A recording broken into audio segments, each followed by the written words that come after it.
Good evening. భారత రాజ్యాంగంలోని మొదటి ఆర్టికల్ ప్రకారంగా భారతదేశము రాష్ట్రాల సమూహం. అయితే దీంట్లో రాష్ట్రాలతో పాటుగా మనకు కేంద్రపాలిత ప్రాంతాలు కూడా కనిపిస్తాయి. ఇక ప్రస్తుతం మన భారతదేశాన్ని చూసుకుంటే 28 రాష్ట్రాలు అలాగే 8 కేంద్రపాలిత ప్రాంతాలు ఉన్నాయి.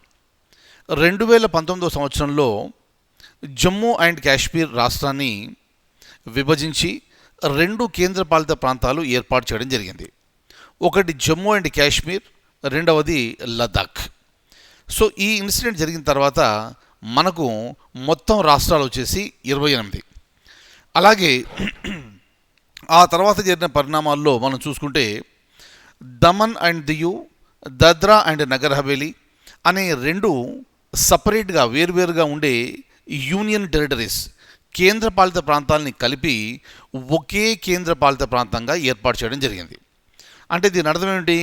ఇంతకుముందు మనకు 7 కేంద్రపాలిత ప్రాంతాలు ఉంటే దాంట్లో మనకు జమ్మూ అండ్ కాశ్మీర్, లద్దాఖ్ ఏర్పడడం వలన 9 అయ్యాయి.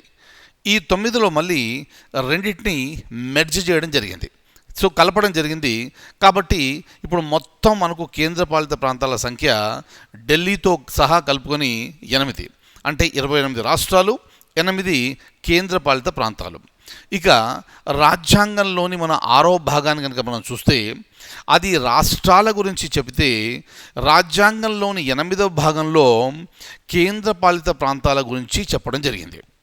అయితే సాధారణంగా మనం చూసుకుంటే ప్రతి రాష్ట్రంలో కూడా గవర్నర్ ఉంటారు, ప్రతి రాష్ట్రంలో కూడా మంత్రిమండలి ఉంటుంది, ప్రతి రాష్ట్రంలో కూడా శాసన సభ ఉంటుంది, కొన్ని రాష్ట్రాల్లో శాసన మండలి కూడా ఉంటుంది. ఆ విషయాలు మనం ఆల్రెడీ చెప్పుకున్నాం. ఇక కేంద్రపాలిత ప్రాంతానికి వచ్చేటప్పటికి ఆ పేరులోనే ఉంది, ఆ ప్రాంతము కేంద్రం యొక్క ఆధీనంలో ఉంటుంది. అంటే దానికి ఆ ప్రాంతానికి సంబంధించిన విషయాలన్నీ కూడా చూసుకునే అధికారం కేంద్రానికి ఉంటుంది. కానీ రాజ్యాంగం కేంద్రానికి ఇచ్చిన మరొక అధికారము, రాజ్యాంగం పార్లమెంట్కి ఇచ్చిన మరొక అధికారం ఏమిటి అంటే, ఏదైనా ఒక కేంద్రపాలిత ప్రాంతంలో అసెంబ్లీని ఏర్పాటు చేసే అధికారం పార్లమెంట్కు ఉంటుంది, లేదా మంత్రిమండలిని ఏర్పాటు చేసే అధికారం పార్లమెంట్కు ఉంటుంది, లేదా రెండిటినీ ఏర్పాటు చేసే అధికారం పార్లమెంట్కు ఉంటుంది. అందుకే మనం మన కేంద్రపాలిత ప్రాంతాలను చూస్తే మనకు ఢిల్లీలో అసెంబ్లీ కనిపిస్తుంది, అలాగే పుదుచ్చేరిలో కూడా మనకు అసెంబ్లీ కనిపిస్తుంది, ఢిల్లీలో కూడా మంత్రిమండలి ఉంటుంది, పుదుచ్చేరిలో కూడా మంత్రిమండలి కనిపిస్తుంది. అలాగే ఈ 2 కాకుండా ఇంకొక కేంద్రపాలిత ప్రాంతము జమ్మూ అండ్ కాశ్మీర్, అక్కడ కూడా శాసనసభ ఉంది. కానీ ఆ కేంద్రపాలిత ప్రాంతం ఏర్పడిన తర్వాత ఇప్పటి వరకు అక్కడ ఎన్నికలు జరగలేదు. అతి త్వరలో అక్కడ ఎన్నికలు జరిగే అవకాశం ఉంది. Very very important. అయితే ఈ విషయాలన్నీ మనం ఎందుకు మాట్లాడుతున్నాము అంటే, ప్రస్తుతం మనకు పుదుచ్చేరి గురించి మనకు వినిపిస్తుంది. పుదుచ్చేరి ఏమిటి? పుదుచ్చేరిలో ఒక లెఫ్టినెంట్ గవర్నర్ ఉంటారు. అంటే రాష్ట్రంలో ఎలాగైతే గవర్నర్ ఉన్నారో కేంద్రపాలిత ప్రాంతంలో లెఫ్టినెంట్ గవర్నర్ ఉంటారు. గత కొన్ని సంవత్సరాలుగా ఈ పుదుచ్చేరి లెఫ్టినెంట్ గవర్నర్గా మిస్ కిరణ్ బేడి ఉన్నారు. ఆవిడ గత ఎన్నికల్లో, ఢిల్లీలో జరిగిన గత ఎన్నికల్లో బీజేపీ తరపున ముఖ్యమంత్రి అభ్యర్థిగా పోటీ చేసి వారు ఓడిపోవడం జరిగింది.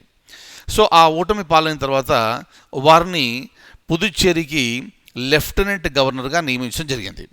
అయితే ఆ తర్వాత ముందు నుంచి చాలా డైనమిక్ పర్సనాలిటీ, తర్వాత ఇండియాకు సంబంధించి మొట్టమొదటి మహిళా ఐపీఎస్ ఆఫీసర్ కిరణ్ బేడి గారు, ఎంతోమంది మహిళలకు ఆదర్శంగా నిలిచిన వ్యక్తి.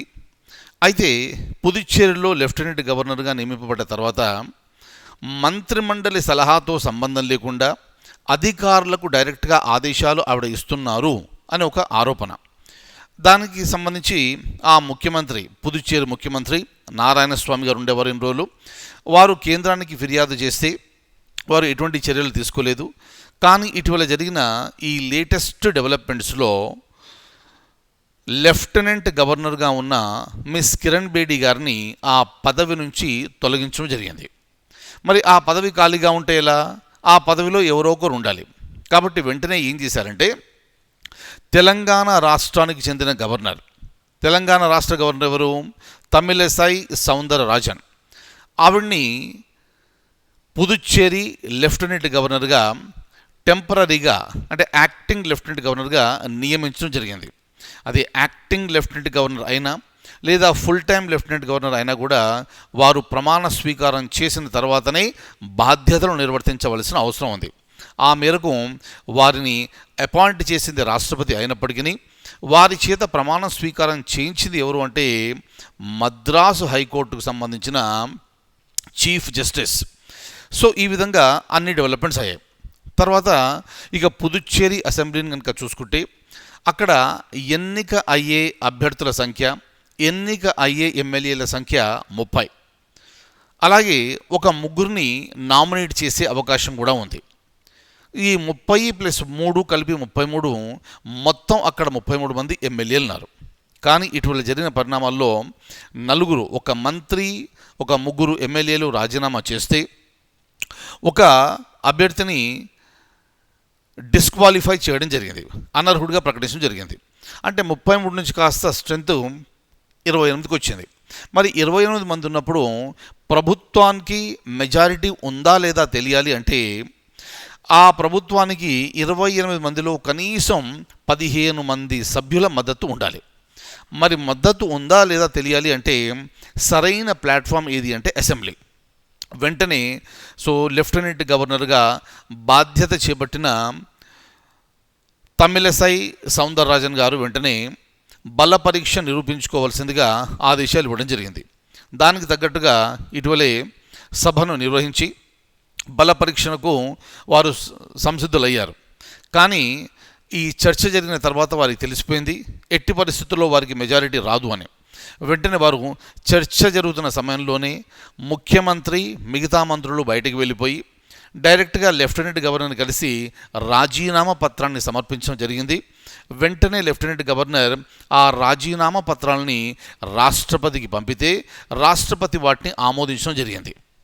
దాని తర్వాత మరి ముఖ్యమంత్రి లేరు కాబట్టి ఆల్టర్నేటివ్ ప్రభుత్వాన్ని ఏర్పాటు చేయాలి. అప్పుడు లెఫ్టినెంట్ గవర్నర్ ప్రతిపక్ష పార్టీని సంప్రదిస్తే వారు కూడా ప్రభుత్వాన్ని ఏర్పాటు చేయడానికి సంసిద్ధత చూపలేదు.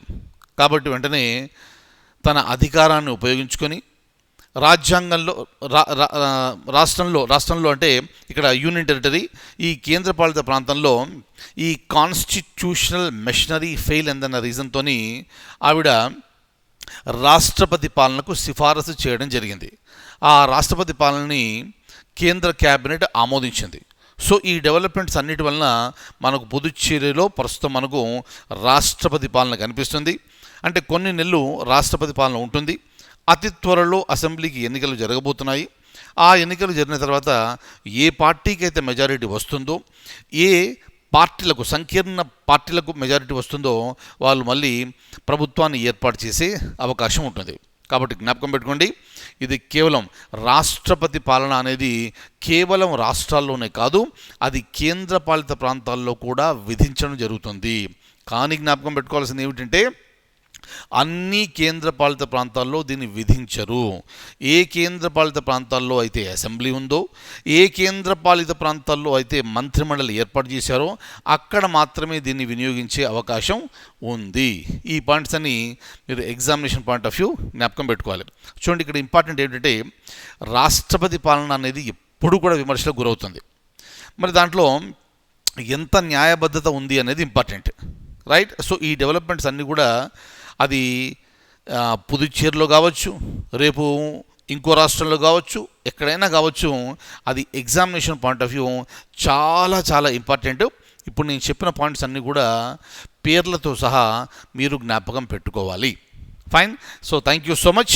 మళ్ళీ నేను మిమ్మల్ని నెక్స్ట్ క్లాస్లో కలుస్తాను.